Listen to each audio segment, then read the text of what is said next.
All right, everyone, it is Taco Tuesday. Going to be breaking down all the best prop bets for you guys on this Taco Tuesday. It's going to be hopefully a profitable day. Don't want to guarantee that the tacos are going to hit, but typically it is a profitable day. So let's go ahead and get into the picks for you guys.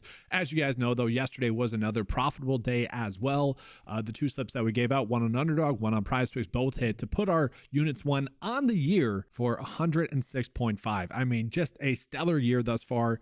Bet hit rate is 71%, but I do want to mention that is going to experience some regression. We actually experienced that over the weekend, Friday and Saturday. Jamal Sheed was very tilting, got into foul trouble, didn't get his over there.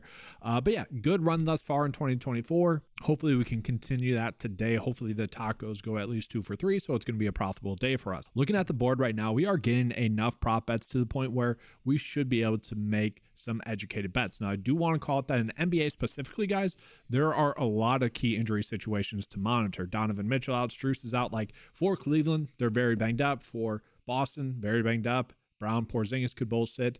That's something to monitor. We don't have that news just yet. Looking at Atlanta, Trae Young is out. New York is very banged up. Philly continues to be banged up as well. Cameron Payne could still be out. So looking at Toronto, I do expect Emmanuel Quickly to be someone we're looking at today, with Toronto being without Joachim Poeltl, Bruce Brown, and Scotty Barnes. But I'm bringing this up because we're probably not going to get a lot of prop bets on the board today, really up until lineup lock. Okay, so I do think there could be some edges with that news. But as it sits right now, like pulling up the best prop bets that we have, we really are not getting any big edges in terms of NBA prop bets right now. Now, Kelly Olynyk is one that I do like.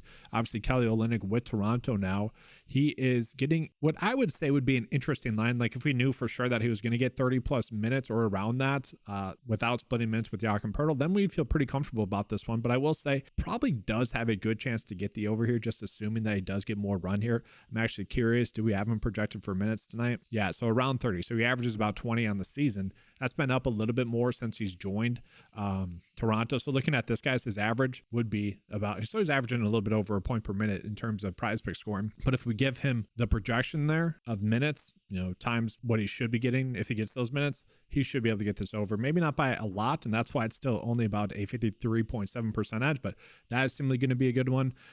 For these first the next two, we don't know for sure if Luka's going to play. We don't know for sure if Jalen Brunson's going to play. Obviously, that's a toss up there. I do want to take a peek at Quickly because I think he's going to be someone I want to target today. I just want to see if we have any good prop bets for him popping up. Fantasy scores basically an even push. I would argue that should be higher. Now, the matchup's not the best, and I get that, but just with Scotty Barnes out, with Joachim Poeltl out, he should have a higher usage rate. The ball should be in his hands a lot more today.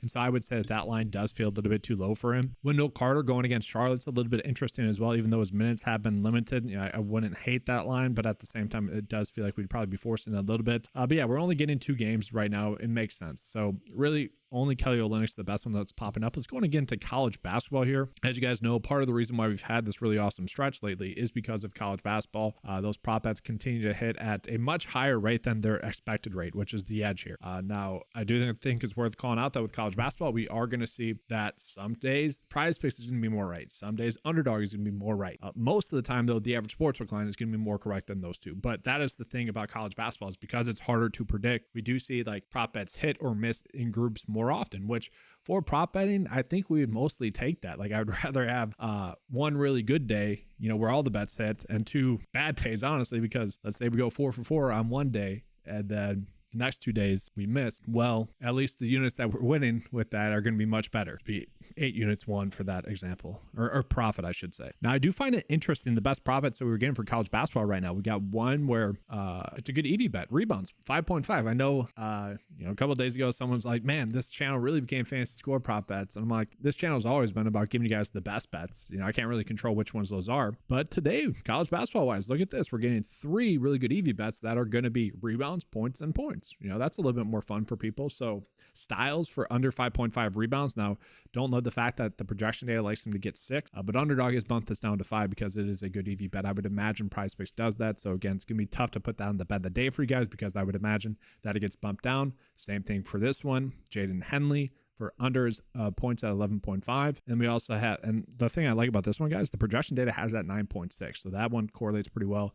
And we got another one here for Thomas Jr. for over his points. Again, Underdog has already bumped that, so I would imagine that PrizePicks is going to be doing that shortly here as well.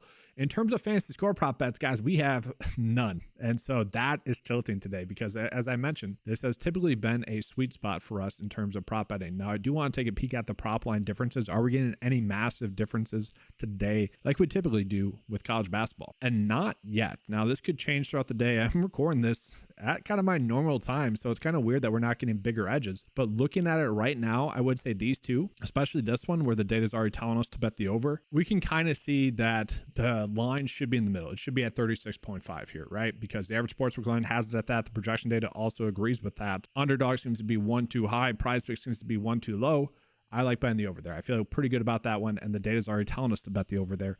Unlike this one where it is a little bit of a bigger prop line difference, and albeit the line probably should be in between as well, but that's PJ Hall under fantasy score on Underdogs can be a much better bet there for you guys. And then Devin Carter as well. Like, again, the prop line probably should be closer to in the middle here. It's only about a 50% chance to hit and a 1.85 prop line difference there. Still doesn't look like a bad prop bet to bet the over on PrizePicks, but I will say Mark Sears for over fantasy score. I do like Kelly Olynyk over fantasy score. I like so far. And then in terms of these other ones, if these three are still there, I like using those as well. But it is a limited board right now. It just is. So let's go ahead and take a peek and see if we are getting any NHL prop. But first, just want to call out to you guys that I have made some slight updates to the 9to5 website. If you guys are someone that plays fantasy golf, the write-up of the week will always be pinned here. You also get the most recent videos there, but most of you guys are going to be props people. So if you guys go to the homepage, you're going to see the most recent videos going to be posted there as well. So just another way to get the information. And I do want to call it. If you guys have ever had a question about the 9to5 membership, what goes into it, and all the nuances to it, maybe how the data works, scroll down to the bottom of the membership page, and I got a membership overview video here for you guys. Okay, so check that out, and also have a bunch of other stuff linked in the website as well. Just wanted to call that out. Now, yes, looking at the prop bets that we're getting for hockey, again, a tighter slate today. That's just, I think we're just have to get used to that on Taco Tuesday and Flex Fridays. Like, those are the promotional days, so they're going to have tighter boards. We're really not getting any good ones. Charlie Kyle, maybe for shots on goal, 1.9 is his projection, about a 53.5% chance for that to hit already. That's okay, not exactly one I want to go out of my way to target. Let's take a peek at the discrepancies to see if we are getting any better prop bets. And all right, FIFA, we got some past prop line differences. I wouldn't say that those are too crazy. Probably don't need to attack those. Same thing here. I will say League of Legends kills, like these are interesting here. Or Data 2, that's not terrible as well. That's interesting. One for a prop line difference for those. But yeah, guys, not a big fan of the board today. It's very limited in terms of the prop bets that are out there for us to use on a bet of the day for Taco Tuesday.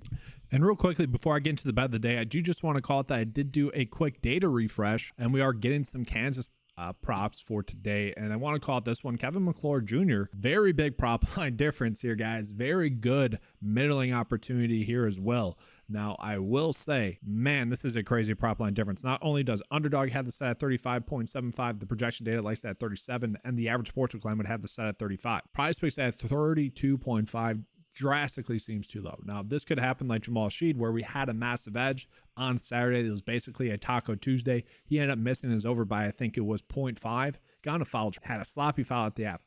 That stuff can happen. We all know that. That's prop betting. But like, this is a significant discount here. So I do feel pretty good about that one as well. And as it sits right now, we are still getting these other three good prop bets there as well. So I'd be fine using those. If you guys wanted to bet the under for Hunter Dickinson as well, I would say there's some slight correlation with that, with Kevin McClure Jr. going off and maybe Hunter Dickinson not doing as well. Now, yesterday's bets of the day were very much sweat free. I mean, basically all of them seemed like they were always going to hit from when the games pretty much started. It'd be great for that to happen again. Obviously, that is not the norm. I always like to set the proper expectations, guys. So looking at right now, we are getting one good NBA prop. Not great even. I want to call that out. But it's the best one that we have available NBA-wise. I know a lot of the people come here for NBA picks as well. Again, with NBA having as much action as it does make sense why Underdog, PrizePicks, why they typically give out lines a little bit later when there's a lot of injury situations. So that does make sense why we're only getting 2 games right now on a massive slate. But this is currently the best one. Again, this is part of the reason why it's a good one is because of Jakob Poeltl being out with Kelly Olynyk projected to get 30 minutes. And we got two that the data is already favoring the over for. And then you tack on the fact that Underdog has a current line that's a little bit higher than PrizePicks. To me, those two really stand out. Those feel like two really good prop bets that should hit. And we currently have 3 good EV bets. You guys know by now, I typically don't like to give these out because I fully expect PrizePicks or when it's Underdog to correct them. And I just don't like giving those out because I want to help a majority of people out for the longest amount of time possible. I know people are busy. They don't always hit the notification bell, which you guys should hit that notification bell so you guys get all the coverage here and you don't miss it ever. But if someone comes in here 2 hours after this video is posted or after the Underdog / PrizePicks employee gets to view it and they can bump the lines, that obviously doesn't help as many people as possible. But that's going to be all for today's video. No Underdog bet of the day. You guys know where to find the data if you guys want to make your own. 9to5sports.com. It's going to be included in your $10 month membership. Thank you guys for watching. Have a good slate. And as always, let's keep cashing.